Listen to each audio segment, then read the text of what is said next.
ليه؟ مش عارف اقول يعني احنا افارقه، بس في دول عربيه افريقيه.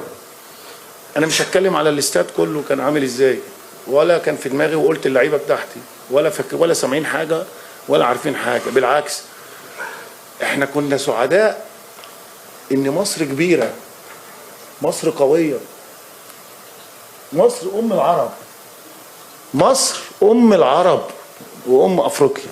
بالتاريخ مفيش حد تاريخ زينا، بالبطولات مفيش حد ليه بطولات زينا، بالقوه على العالم كله مصر اقوى من اي حد.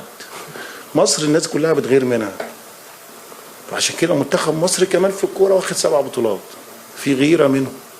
فانا بالتالي احنا الموضوع مش فير، انا بقول مش فير. ولا حتى يعني عمرك شفت في ماتش سيمي فاينل فاول عادي انذار في اول دقيقتين للعيب بتاعي؟ انذار؟ طب ليه؟ طب ما دي لسه اول لعبه، حذروا. بتدي 5 دقايق وفي 10 تغييرات، 10 تغييرات، وعمر راح انفراد مفيش حد مغطي، يعني لو ما وقعش راح للجون تديله انذار؟ احنا لسه بعيد عن الفير، لسه مفيش عداله.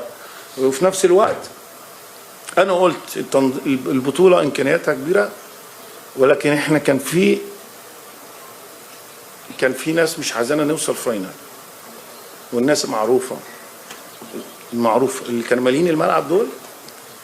والماتش اللي فات وماتش بنين كان في ناس ليها دور كبير ان احنا ما نوصلش. فانا قلت لعيبتي انت عارف معنى كده ان ايه؟ انت بعبع افريقيا، انت بعبع افريقيا، احنا الاسود، احنا الفراعنه، اسود افريقيا واسود العرب في كل المجالات. فانا فخور ببلدي، فخور بال7 نجوم اللي هنا.